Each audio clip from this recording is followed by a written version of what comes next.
ਕਹਿੰਦੇ ਵੀ ਇਰਾਨ ਨੇ ਆਲਰੇਡੀ ਜਿਹੜਾ ਸਟੇਟ ਆਫ ਹਾਰਮਜ਼ ਆ ਉਹਦੇ ਉੱਤੇ ਆਪਣਾ ਗ੍ਰਿਪ ਜਿਹੜਾ ਆ ਹੋਰ ਸੋਲਿਡ ਕਰ ਲਿਆ ਹੈਗਾ। ਹਾਲਾਂਕਿ ਜਿਹੜੀ ਡੀਲ ਹੋਈ ਸੀ ਉਹਦੇ ਵਿੱਚ ਇਹ ਸੀ ਵੀ ਜਿਹੜੀ ਸਟੇਟ ਆਫ ਹਾਰਮਜ਼ ਆ ਉਸ ਨੂੰ ਖੋਲ੍ਹਣਾ ਹੈਗਾ। ਵਾਈਟ ਹਾਊਸ ਦੇ national economic council director Kevin Hassett ਉਹਨਾਂ ਨੇ ਇਹ ਕਿਹਾ ਆ ਵੀ ਜੋ ਇਰਾਨ ਆ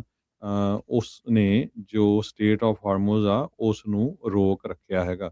ਤੇ ਬਹੁਤ ਵੱਡੀ ਗਿਣਤੀ ਦੇ ਵਿੱਚ ਜਿਹੜੇ ਸ਼ਿਪ ਆ ਉਹ ਲਾਈਨ ਦੇ ਵਿੱਚ ਲੱਗੇ ਹੋਏ ਹੈਗੇ ਆ।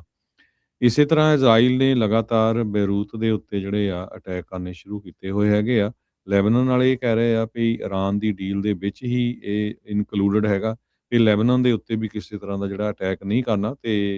ਇਰਾਨ ਵਾਲੇ ਵੀ ਇਹ ਕਹਿ ਰਹੇ ਆ ਵੀ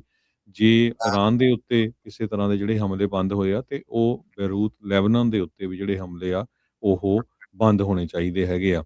ਲੈਬਨਾਨ ਦੇ ਵਿੱਚ ਹੁਣ ਤੱਕ 2000 ਤੋਂ ਵੱਧ ਲੋਕ ਜਿਹੜੇ ਆ ਮਾਰੇ ਜਾ ਚੁੱਕੇ ਆ ਤੇ ਮਿਲੀਅਨ ਦੇ ਕਰੀਬ ਲੋਕ ਡਿਸਪਲੇਸ ਹੋ ਚੁੱਕੇ ਹੈਗੇ ਆ। ਸੋ ਵਰਲਡ ਲੈਵਲ ਦੇ ਉੱਤੇ ਸਾਰੇ ਲੋਕ ਇਹ ਕਹਿ ਰਹੇ ਆ ਵੀ ਉੱਥੇ ਜਿਹੜਾ ਧੱਕਾ ਆ ਇਜ਼ਰਾਈਲ ਵਾਲੇ ਸ਼ਰੇਆਮ ਕਰ ਰਹੇ ਹੈਗੇ। ਹੁਣੇ ਨੇਤਨਯਾਹੂ ਦਾ ਜਿਹੜਾ ਇਹ ਬਿਆਨ ਆਇਆ ਹੈ ਹਰਜੋਤ ਸਿੰਘ ਜੀ, ਉਹ ਕਹਿੰਦੇ ਵੀ ਲਬਨਾਨ ਦੇ ਨਾਲ ਕਹਿੰਦੇ ਅਸੀਂ ਸਿੱਧੀ ਗੱਲਬਾਤ ਕਰਾਂਗੇ, ਡਾਇਰੈਕਟ ਟਾਕਸ ਹਜ਼ਬੁੱਲਾ ਨੂੰ ਡਿਸਆਰਮ ਕਰਨ ਨੂੰ ਲੈ ਕੇ। ਸਦਰਨ ਲਬਨਾਨ ਦੇ ਵਿੱਚ